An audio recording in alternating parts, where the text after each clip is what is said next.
Corruption is an inevitable part of any society. Even the most powerful and influential people among us can be corrupt. The question is, how do we hold them accountable? There are many ways to combat corruption. We can strengthen our institutions and laws, increase transparency and accountability, and provide more opportunities for people to report corruption. But ultimately, it's up to each and every one of us to stand up against corruption. We must demand transparency from our leaders. We must work together to create a fair and more just society for all. And most importantly, protect our whistleblowers.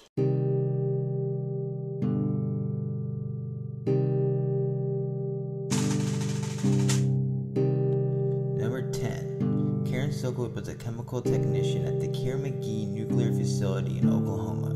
She became an activist and a union organizer after discovering that the plant was not following safety regulations.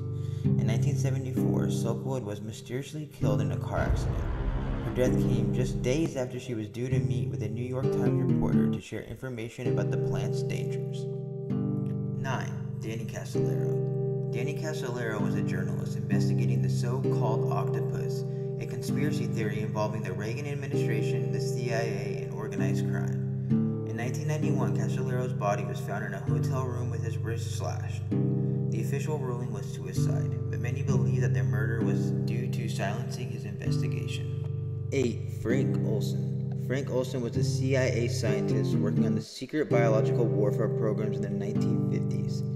In 1953, he was given LSD without his knowledge and subsequently had a mental breakdown. He was institutionalized and then died mysteriously a few days later, falling from a 13-story window. His death was officially ruled a suicide, but many believe he was pushed out the window by CIA agents who were worried he would expose their illegal activity. 7. Vince Foster. Vince Foster was a deputy White House counsel during the Clinton administration.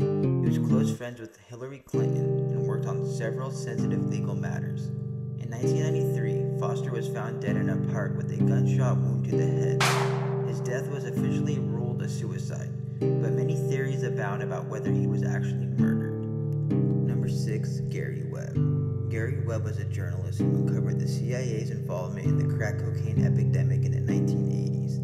In 2004, Webb was found dead in his home with 2 gunshot wounds to the head. His death was officially ruled a suicide, but many believe he was silenced to prevent him from revealing more about the CIA's involvement in the drug trade. 5. Michael Connell. Michael Connell was a Republican political consultant who worked on George W. Bush's 2000 and 2004 presidential campaigns. He was also close friends with Karl Rove.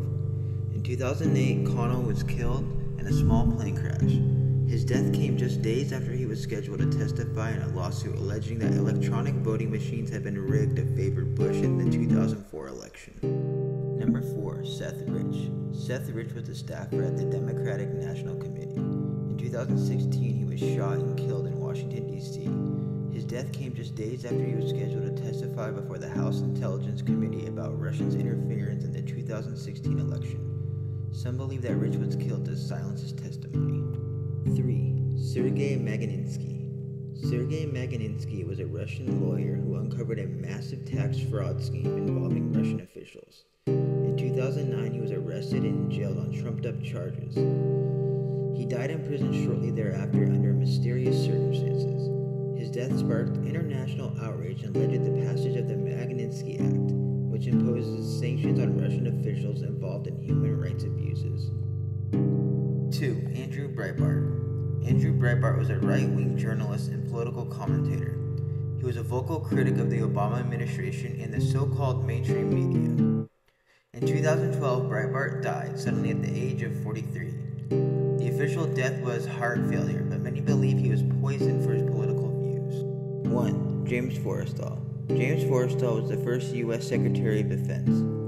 He resigned from his post in 1949 amid rumors of mental health problems and disagreements with President Truman over nuclear weapons policy. In May of that year, Forrestal was found dead on the ground outside his 16-story hotel window.